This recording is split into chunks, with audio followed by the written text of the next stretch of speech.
जय माता रानी की। YouTube में अनंत चतुर्दशी सर्च करने के बाद एक लाइन से कम नहीं तो 50 से 100 वीडियो देखने को ऐसे मिल जाएंगे कि अनंत चतुर्दशी 1 सितंबर को सुबह 5:59 से 9:41 तक रहेगी। अब आप खुद ही इस पर विचार करिए। आपको अनंत चतुर्दशी का व्रत रखना है तो वो तिथि होनी चाहिए जिसमें आपको व्रत रहना है। अब चतुर्दशी तिथि 31 अगस्त को सुबह 8:30 से प्रारंभ हो जाएगी। अब आप यदि व्रत रखते हैं और अनंत धागे की पूजा के साथ साथ भगवान विष्णु की पूजा भी चतुर्दशी में ही कर लेते हैं तो आपकी समस्त पूजा और व्रत चतुर्दशी तिथि में ही हो जाएगी, जो कि आपके लिए सही भी है। पंचांग के अनुसार अनंत चतुर्दशी 31 अगस्त को ही है, जैसा कि मैंने आपको अभी बताया है। अब दूसरी तरफ 1 सितंबर को चतुर्दशी तिथि पंचांग के अनुसार सुबह 8:36 तक में समाप्त हो जाएगी और फिर पूर्णिमा तिथि प्रारंभ हो जाएगी। अब आप इस पर स्वयं विचार कर लें।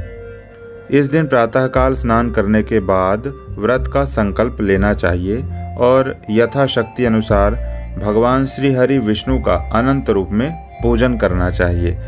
चाहे तो आप उनकी तस्वीर रख सकते हैं या फिर आप उनकी मूर्ति भी रख सकते हैं। इसके बाद एक धागे को कुमकुम, केसर और हल्दी से रंग करके और अनंत सूत्र के रूप में उसको बना लेना चाहिए और इसमें 14 गांठें लगाना है आपको। इसे भगवान श्री हरि विष्णु के समक्ष सामने रखना है। किसी भी छोटे से पात्र में आप रख लीजिए और फिर इस धागे के साथ साथ भगवान श्री हरि विष्णु की भी आपको पूजा करनी होती है।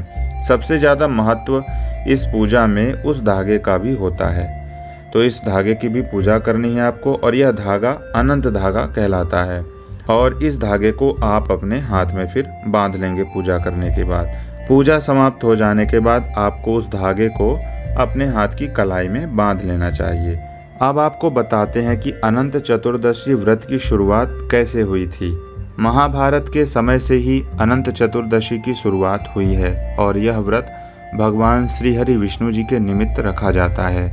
अनंत भगवान ही इस ब्रह्मांड में 14 भुवनों की रक्षा अपने 14 रूपों में करते हैं, जिसके कारण वह अनंत रूप में हमें प्रतीत होते हैं। इसलिए अनंत भगवान की पूजा और व्रत करने पर अनंत गुना फल भी प्राप्त होता है।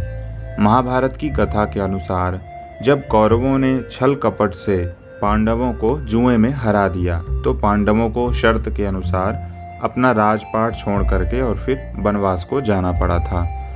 वनवास के अंतर्गत पांडवों ने बहुत सारे कष्ट भी उठाए और इसी बात को देखते हुए पांडवों के प्रिय भगवान श्री कृष्ण स्वयं ही पांडवों से मिलने के लिए वन को चले गए।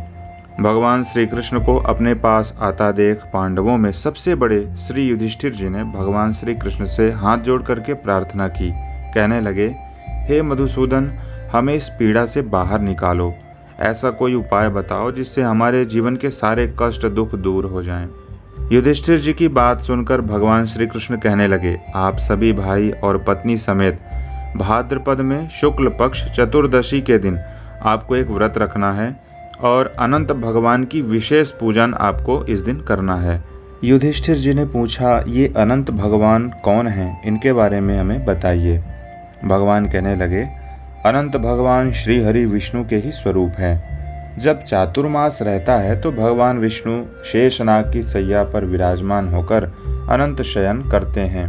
अनंत भगवान ही वामन अवतार के रूप में 2 पग में ही तीनों लोकों 14 भुवनों को नाप लिए थे। अनंत भगवान के आदि और अंत का कोई नाप नहीं है, इसलिए इनका नाम अनंत है।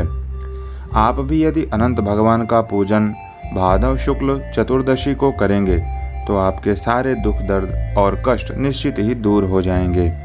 भगवान के बताए हुए मार्गदर्शन पर ही युधिष्ठिर सहित उनका समस्त परिवार इस अनंत चतुर्दशी के व्रत को बड़े ही आस्था और भक्ति के साथ संपूर्ण किया।